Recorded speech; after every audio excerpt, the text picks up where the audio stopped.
India alert. குற்றங்களுக்கு எதிரான குரல். நீங்க பண்றது சுத்தமா சரியில்லை சார். சார் நான் தான் சொல்றேன்ல, நான் மோனிகாவை கொலை பண்ணலன்னு. வாங்க சார், உங்களை நாங்க ஆதாரம் இல்லாமலாம் கைது பண்ணல சார், புரியுதா? இந்த முறை உங்களுக்கு எதிராக ஆதாரமும் இருக்கு, சாட்சியும் இருக்கு. சேத்தன், உடனே ஒரு அட்வொகேட்டை பிடிச்சிட்டு போலீஸ் ஸ்டேஷனுக்கு வா. இங்க போலீஸ் என்ன மோனிகாவை கொலை பண்ணிட்டேன்னு சொல்லி அரெஸ்ட் பண்ணியிருக்காங்க. நீ ஒன்றும் கொலைப்படாத, நான் வந்துகிட்டே இருக்கேன். வசமா சிக்கிட்டா. இந்த இதப்படி உனக்கு நான் பேசின பணம் இப்படி அது மட்டும் போதாதுன்னு நினைச்சின்னா இதை நீ போனஸா வச்சுக்க. ஏன்னா எந்த விதத்துல நீ எல்லா சாட்சிகளையும் ஹேமந்துக்கு எதிராக போலீஸ் கிட்ட கொண்டு போய் சேர்த்தியோ சத்தியமா ஒத்துக்கிறேன். உன்னோட புத்தியை நல்லா பயன்படுத்தி போலீஸ் டிபார்ட்மெண்ட்டையே முட்டா பசங்களாக்கிட்ட. நீ என்கிட்ட ஒரு விஷயம் சொல்ல, இது வரைக்கும் நீ எத்தனை கொலை பண்ணிருப்ப? நிறைய கொலை பண்ணிருக்கனா, ஆனா இது வரைக்கும் நான் சிக்கினதே இல்ல. இப்ப நான் சொல்றது கேளு. இப்ப நான் கொடுத்தேன்ல, இந்த பணத்தை எடுத்துக்கிட்டு உடனே ஊருக்கு கிளம்பு. ஏன்னா பயப்படுற? அதான் எல்லா பிரச்சனையும் முடிஞ்சு போச்சுல, கேஸையே க்ளோஸ் பண்ணிட்டாங்க. டோமருங்களா, கேஸ் இன்னும் முடியலடி.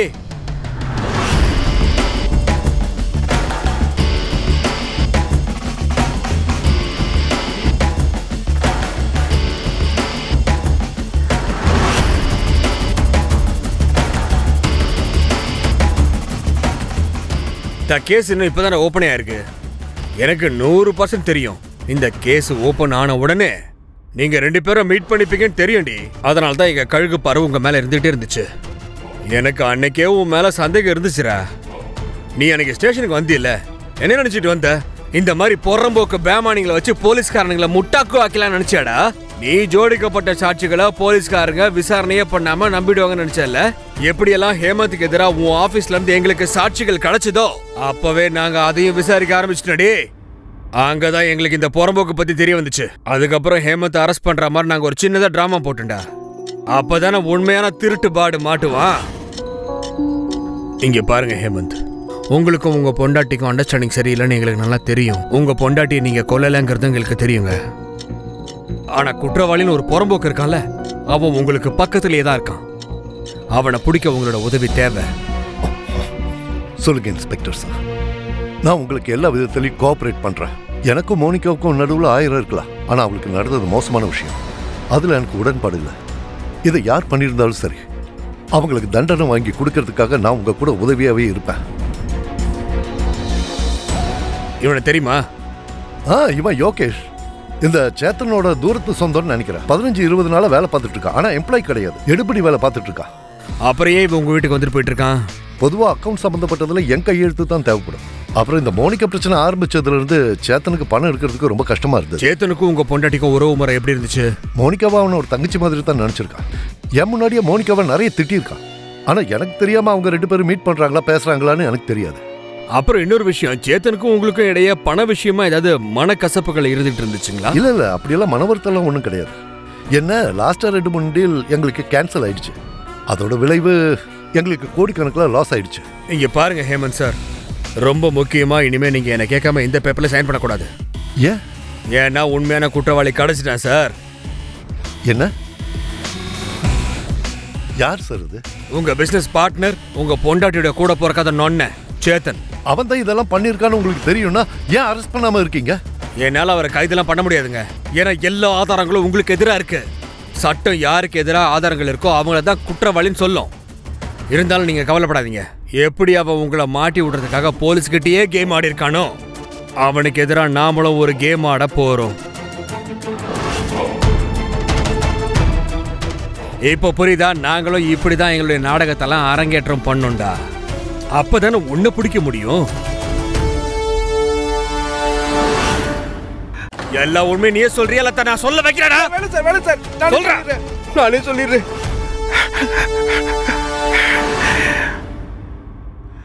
ஆமா சார், பிளான் நான் தான் போட்டேன்.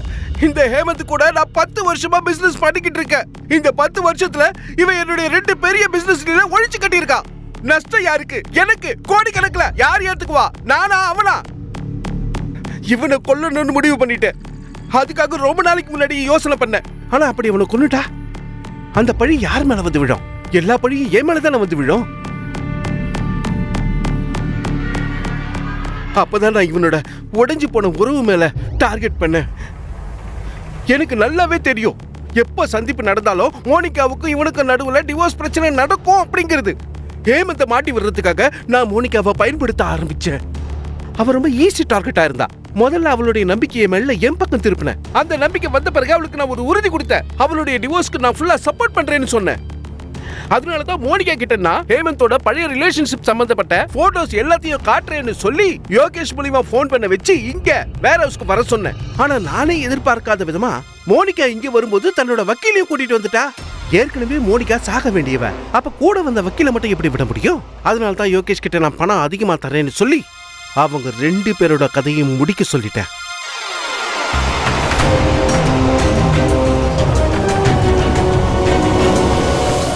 யார் நீ? என்ன சேத்தன் அனுப்புனாரு. ஆமா, சேட்டன் எங்க? இதுல எல்லா ஆதாரமும் இருக்கு.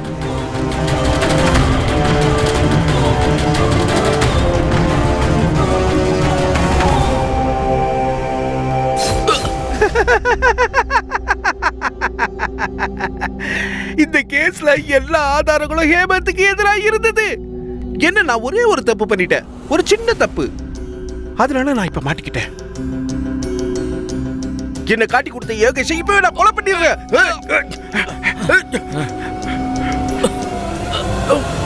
ஏண்டா நீங்க 2 பேரும் என்ன பெரிய புத்திசாலி புடிச்சிக்க நினைப்பாடா? போலீஸ்காரங்க பைத்தியக்காரங்களா? ஒருவேளை நீ யோகேஷை கொலை பண்ணேன்னு வச்சுக்கோயேன், அப்போ நீ ஜெயிலுக்கு தாண்டா போய் ஆகணும், புரியுதா?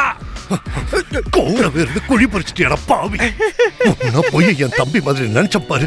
ஒரு சாதாரண எம்ப்ளாயி உன்ன என்னோட பார்ட்னர் நான் பாரு. என்ன சொல்லணும்? எந்த தப்பு பண்ணாத என்ன ஜெயிலுக்கு அனுப்பணும் பார்த்தா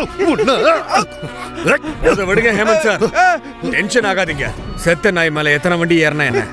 விட்டு தொலைங்க அவனை. உரிமையை விட அதிகமா அன்பு, நம்பிக்கை, வெறுப்பு, சந்தேகம் எப்பவுமே மனிதனுக்கு ஒரு பெரிய தீங்க விளைவிச்சிடும். அத வாழ்க்கை பூரா முயற்சி செஞ்சாலும் சரி செய்யவே முடியாது. ஆனா இது எல்லாத்தையும் விட ரொம்ப ஆபத்தான உணர்வு பழி வாங்குற உணர்வு. அது சேத்தன் மனசுல ஹேமந்துக்கு எதிராக இருந்தது. சேத்தன் தன்னுடைய பிசினஸ்ல ஏற்பட்ட சில இழப்புகளுக்கு காரணம் ஹேமந்த்னு நினைச்சான். அதனால இந்த காரணம் தான் அவனுடைய வெறுப்ப ஒரு பயங்கரமான பழி வாங்குற நெருப்பா மாத்துச்சு. அதுக்கப்புறம் அவன் ஒரு பயங்கர சதி திட்டத்தை தீட்டினான். அந்த திட்டத்துல 2 அப்பாவி உயிர்கள் மோனிகாவும் விக்ரமும் பரிதாபமா இறந்தாங்க. குற்றவாளியா ஹேமந்த் ஆக்கப்பட்டான். இதுல தவறு சேத்தன் மட்டும் இல்ல, ஹேமந்த் மற்றும் மோனிகாவோடதும் தான்.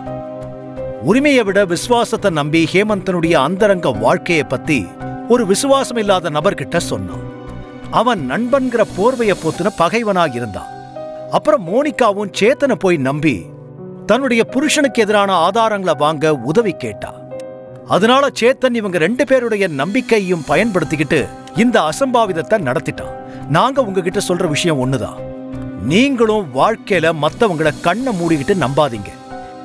ஏன்னா நம்பிக்கை உடையும் போது அங்க சத்தம் வராது, வெறும் வலிய மட்டும்தான் உணருவீங்க. இத்தோட நான் உங்கள் கிரீஷ் ஜெயின் இந்தியா அலர்ட்டோட இந்த எபிசோட்ல இருந்து விடை பெறேன். இதே மாதிரி இன்னொரு குற்றத்துல இருந்து உங்களை அலர்ட் பண்ண திரும்பவும் வருவேன் ஒரு புது கதையோட. அதுவரை be alert, be safe. India alert, குற்றங்களுக்கு எதிரான குரல். இந்தியா அலர்ட், குற்றங்களுக்கு எதிரான குரல்.